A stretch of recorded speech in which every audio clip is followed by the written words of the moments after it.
Eu tinha 7 anos e o eco daquela palavra ainda se espalha pelos corredores da minha memória, mais gelado que o mármore da nossa mansão em um bairro nobre de São Paulo. Estorvo. Não foi um grito de raiva, mas um sussurro calculado de desprezo. Minha mãe, Helena, estava de costas para mim, olhando pela imensa janela da sala. A silhueta elegante cortada pela luz da manhã na Avenida Paulista, onde os negócios de nosso clã sempre floresceram. Ela falava ao telefone, a voz baixa, controlada, mas a palavra, a lâmina afiada, era destinada a mim. Naquele dia, e em todos os dias que se seguiram, eu fui o seu estorvo. A mancha, o erro de cálculo em sua vida perfeitamente orquestrada de recepções, jantares e a manutenção impecável do sobrenome. Ela era a personificação da elegância fria da sociedade paulistana, e eu, Isabela, era o fardo que ela não podia descartar, o lembrete constante de um casamento que ela considerava um fracasso. Meu pai, bem, ele era a ausência.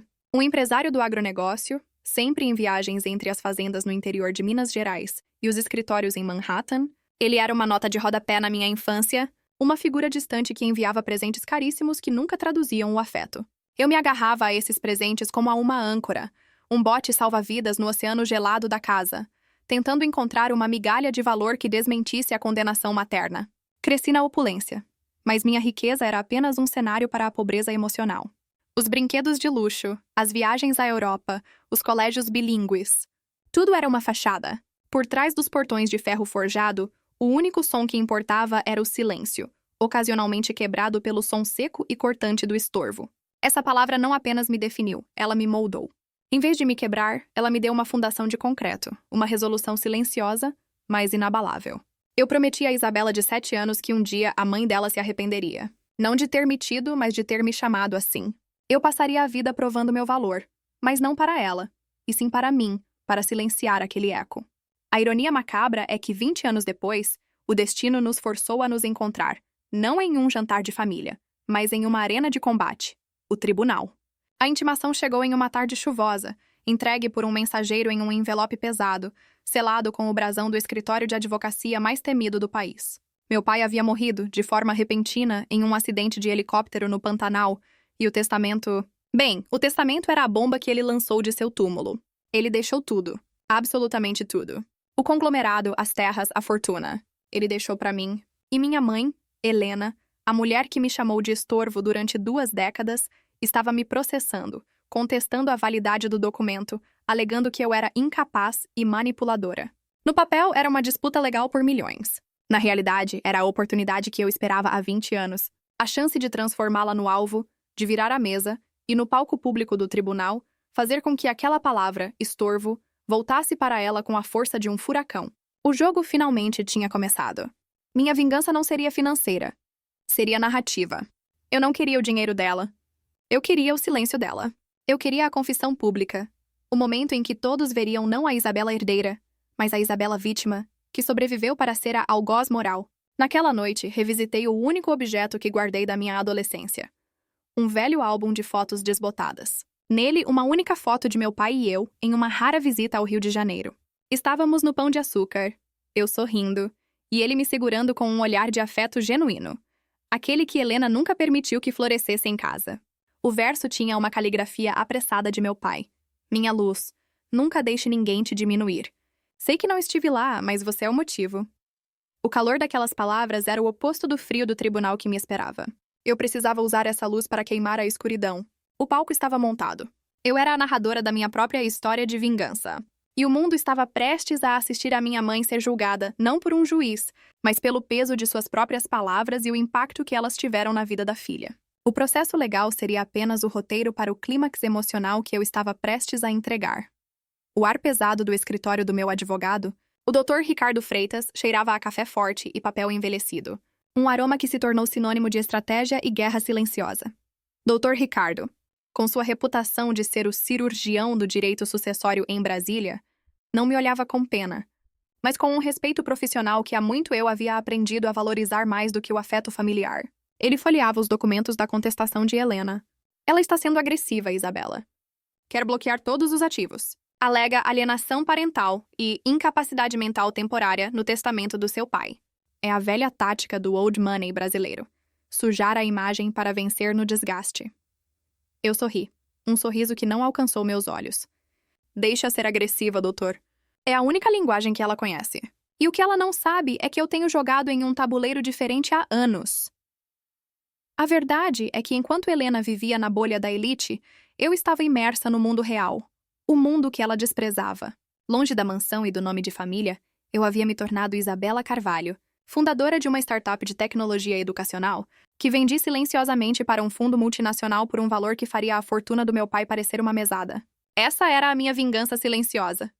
Provar que eu era capaz, financeiramente independente e, o mais importante, dona do meu próprio valor, antes mesmo que a herança existisse.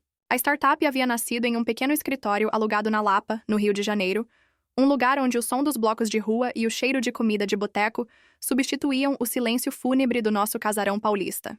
Eu havia fugido para lá após o ensino médio, cortando o contato com Helena e aceitando apenas uma mesada simbólica de meu pai, o suficiente para sobreviver, mas não para me acostumar ao luxo.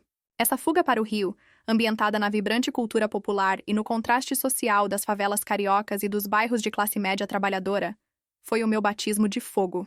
Ali não havia nome, apenas esforço. Ali, eu aprendi o real significado de luta, algo que a elite, presa em suas cicatrizes de fachada e riqueza vazia, nunca entenderia. O Dr. Ricardo fechou a pasta com um clique seco. O testamento é sólido, Isabela. O seu pai, apesar de ausente, foi meticuloso. Há cláusulas irrevogáveis sobre a Fundação Olavo Carvalho, que destina 70% da fortuna para projetos de educação em comunidades carentes. Ele a nomeou única administradora. Isso é o seu ponto forte. Helena está contestando a herança, mas no fundo ela está contestando a fundação. Ela quer o capital puro. E foi aí que o meu plano de vingança ganhou uma camada de profundidade que ia além do drama pessoal. A disputa não era apenas sobre quem era o estorvo e quem era o herdeiro. Era sobre o legado. Meu pai, em sua ausência, tentava uma redenção final, usando o dinheiro para corrigir o que o dinheiro não pôde consertar em nossa família: a falta de oportunidade e a frieza. Helena, ao tentar bloquear a fundação, estava perpetuando a mesma mentalidade de ganância e egoísmo que eu ansiava por expor no tribunal. Eu instruí o Dr. Ricardo. Não reaja à agressividade dela, doutor. Deixe-a expor todas as cartas. Eu quero que o tribunal inteiro a veja tentando desmantelar a maior obra social que meu pai planejou. Quero que ela use a palavra estorvo novamente se puder para descrever a filha. E então, no clímax, usaremos o meu segredo. Meu segredo não era apenas o dinheiro da minha startup. Era a documentação que eu havia reunido silenciosamente por anos sobre as transações éticas questionáveis da família de Helena, a raiz de seu old money. Um rastro de corrupção e abuso de poder que ela tentava desesperadamente enterrar. Aquele tribunal seria o meu palco. A Helena, a protagonista de sua própria desgraça, e o juiz, o público. Eu não queria apenas ganhar o dinheiro. Eu queria forçar a confissão pública, o reconhecimento de que o estorvo não era a filha, mas a herança moral da família dela. O cheiro de café forte parecia, de repente, o cheiro de pólvora. A batalha estava marcada para começar em 2 semanas. O tribunal, um edifício imponente e frio no centro da cidade, parecia um templo de mármore para a hipocrisia. Minha mãe, Helena, estava sentada na primeira fila, impecável em seu tailleur de grife, a postura que desafiava a gravidade. Seu advogado, o Dr. Albuquerque, era uma figura folclórica na jurisprudência paulista, famoso por destruir testemunhas com um sorriso. O primeiro dia foi um massacre tático. O Dr. Albuquerque focou em me descreditar, não como filha, mas como profissional. Ele tentou pintar a imagem de uma jovem instável, dependente da pensão do pai, que de repente apareceu com um testamento. A senhora Isabela viveu fora do ciclo familiar por anos, sem emprego estável conhecido e sem bens significativos. Agora, ela alega ser a única pessoa apta a gerenciar um conglomerado bilionário. É um assinte meritíssimo. A própria atitude de exclusão do círculo familiar é prova de um comportamento errático e inadequado. Eu me mantive impassível, lembrando-me do meu plano. Deixe-o atirar. Deixe-o gastar a munição. Helena, em seu depoimento, foi a mais fria e calculista. Questionada sobre a minha infância, ela destilou veneno com uma calma assustadora. Isabela sempre foi uma criança, complicada, uma presença que exigia demais. Eu fiz o meu papel como mãe. Provedora, mas ela nunca se encaixou nos padrões de nossa família. Ela era uma perturbação. Não tinha a fibra moral ou a disciplina para herdar nosso legado. Meu ex-marido, em seus últimos meses, não estava em sã consciência ao redigir este testamento. Ele agiu sob influência de um lapso, tentando compensar a culpa de sua ausência. E eu estou aqui para proteger o patrimônio da família contra esse erro emocional. A palavra perturbação era um eufemismo polido para estorvo, mas a intenção era a mesma. A câmara de filmagem do tribunal, que eu havia insistido que fosse instalada, uma tática de machine learning replicada dos scripts campeões, garantir a exposição pública do antagonista, capturava cada nuance de seu desprezo. E o juiz, com seu semblante neutro, apenas tomava notas. Mas o que ela não sabia é que o meu pai, Olavo, embora ausente, havia deixado uma trilha de migalhas para a minha vingança, um padrão narrativo que ele, inconscientemente, escreveu para mim. Anos antes, ele havia me presenteado com um antigo gravador dizendo que as paredes daquela casa sempre tiveram ouvidos, mas só a verdade registra. Era uma metáfora que só agora fazia sentido. Eu tinha o gravador, e mais importante, eu tinha o conteúdo. A semente da minha vingança havia germinado anos antes, quando eu, adolescente por acaso, ativei aquele gravador em um momento de tédio. O que estava gravado não era o meu pai, mas a voz de minha avó materna, a matriarca do clã de Helena, e a conversa era sombria, falada em um dialeto cifrado sobre negócios sujos no Porto de Santos. A revelação não era sobre o dinheiro em si, mas sobre a origem imoral de toda a fortuna que minha mãe e o restante da família consideravam sagrada. O Dr. Ricardo olhou para mim, sua expressão de cautela. Ele sabia que eu estava escondendo uma carta na manga. Isabela, sua mãe e o Dr. Albuquerque estão se preparando para o seu depoimento. Eles vão usar sua fuga para o Rio, sua vida discreta, para te pintar como a forasteira, a ovelha negra que quer subverter a ordem. O que faremos? Eu fechei os olhos por um momento, imaginando o mar de Copacabana, o barulho de uma cidade viva em contraste com a morte silenciosa daquela sala de audiências. Faremos o seguinte, doutor. Deixaremos que eles ataquem. Eu não vou me defender do passado. Eu vou atacar o futuro deles. Eu vou falar sobre a Fundação Olavo Carvalho, sobre o projeto social de educação que meu pai planejou. Vou transformá-la de uma batalha legal em uma batalha moral. E quando ela estiver desarmada, quando ela tiver exposto toda a sua ganância, eu revelarei a gravação. A vingança não é o dinheiro, é a justiça moral diante do público. Naquele instante, eu senti o peso de todos os anos de desprezo se transformar em poder. Eu não era mais o estorvo. Eu era a arma secreta que o meu pai havia deixado. Aquele tribunal era o meu palanque e o Brasil, o meu público. A preparação para o meu depoimento foi uma imersão na dor. O Dr. Ricardo insistiu em me fazer reviver cada momento de desprezo, cada rejeição, para que a emoção, quando viesse, fosse autêntica, mas controlada. O padrão narrativo de retenção exige que o herói, antes do clímax, alcance seu ponto mais baixo. E o meu ponto mais baixo não era a pobreza, mas o questionamento do meu próprio valor. Lembrei-me de um dia, no meu primeiro ano no Rio, quando fui assaltada e perdi tudo o que tinha. Liguei para Helena, em um raro momento de vulnerabilidade, esperando uma palavra de conforto, uma oferta de ajuda. A resposta dela foi seca, cortante. Você está colhendo o que plantou, Isabela. Sempre foi irresponsável. Se tivesse ficado aqui, cuidando do seu nome, isso não teria acontecido. Você é um estorvo até para a minha paz de espírito. A palavra dessa vez me atingiu como um tiro no peito. Eu desliguei o telefone, não derramei uma lágrima, mas jurei que aquela seria a última vez que ela teria o poder de me ferir. A partir daquele dia, eu me tornei outra pessoa. A Isabela de antes, a que buscava o amor materno, foi enterrada. No lugar, nasceu a empresária, a estrategista, a que sabia que o silêncio era a moeda mais valiosa. O Dr. Albuquerque, um mestre em guerra psicológica, iniciou seu interrogatório com uma tática clássica de humilhação pública. A senhora alega que seu pai a amava, mas fugiu de casa aos 18 anos. Por que uma filha amada fugiria? A verdade não é que a senhora era um problema constante para sua mãe, que a senhora tinha um comportamento que envergonhava o nome da família? Foi a sua mãe quem, com grande esforço, tentou manter as aparências diante do seu desarranjo. Eu o encarei, o microfone captando o meu tom calmo, sem rancor, o que para a plateia era mais chocante do que um grito. Não, doutor. Eu não fugi. Eu deixei a casa.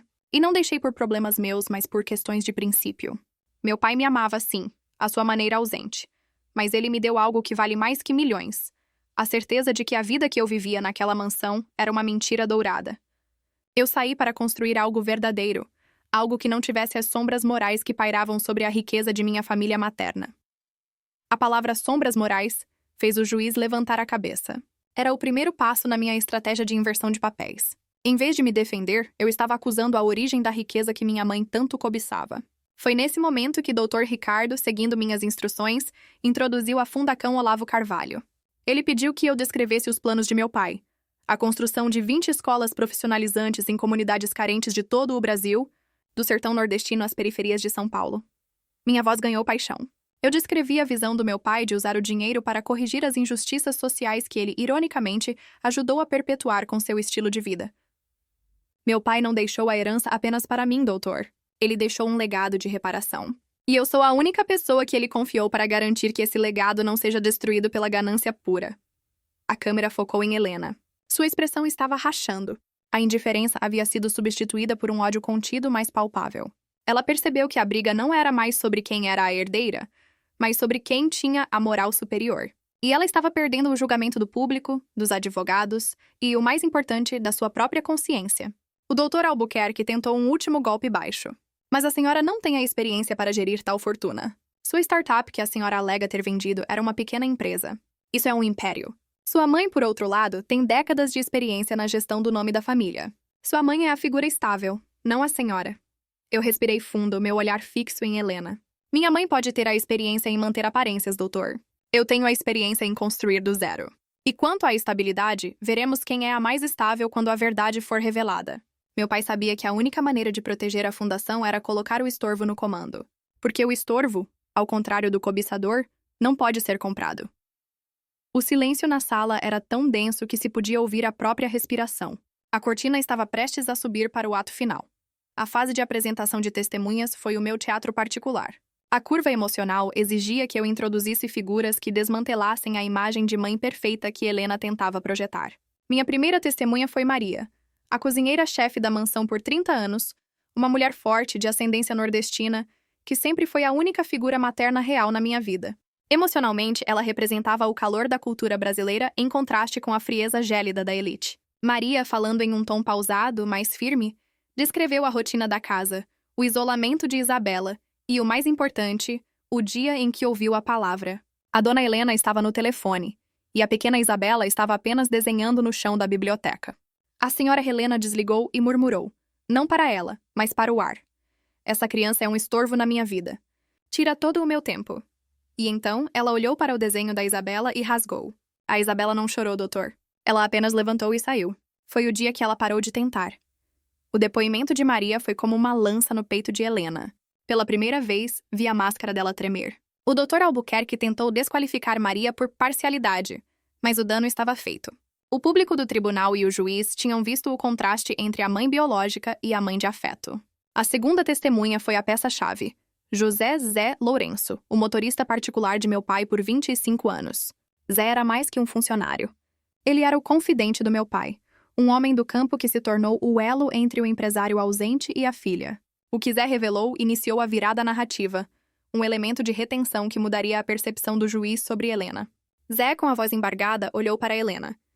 Dona Helena Olav, o seu marido, ele a amava. E ele sabia que a família dela, a família Carvalho, estava errada. O que eu tenho para dizer não é sobre o dinheiro, mas sobre o segredo. Zé revelou que o pai de Helena, meu avô materno, o patriarca do clã, estava envolvido em um esquema maciço de lavagem de dinheiro e corrupção internacional. Segundo Zé, meu pai estava tentando se desvencilhar dos negócios sujos da família da minha mãe e havia sido ameaçado. Ele tinha provas, mas não podia ir à polícia sem expor Helena. O ponto crucial do depoimento de Zé. O Olavo me disse, em um voo para Manaus antes do acidente. Zé, minha única chance de proteger a Isabela e limpar o meu nome é deixando a fortuna para ela e criando a fundação. Mas eu preciso que a Helena me ajude em uma coisa terrível. Ela tem que fazer a Isabela me odiar. Ela tem que fazer a Isabela odiar o dinheiro, odiar a família. A Isabela precisa pensar que ela é um estorvo para se afastar. É a única maneira de protegê-la do que vai acontecer. O tribunal explodiu em murmúrios. Helena estava paralisada, os olhos arregalados, a elegância desfeita em choque. Meu pai e minha mãe tinham um pacto secreto. O desprezo de Helena, a palavra estorvo, não era ódio, mas um ato extremo de proteção. Era a virada inesperada, a vingança que viraria perdão. Zé continuou. O Olavo me deu uma última instrução, se algo acontecesse a ele. Ele me deu uma chave. Entregue isso a Isabela quando ela precisar, quando ela estiver no tribunal contra a mãe. Diga que é a única maneira de o estorvo se tornar a salvação. E tirando um pequeno pingente de ouro em forma de cadeado do bolso, Zé o entregou ao juiz. O cadeado não abria sem a chave que eu tinha. Eu sabia o que aquilo significava. Não era sobre o dinheiro. Era sobre a minha gravação. O palco estava pronto para o meu retorno ao banco das testemunhas.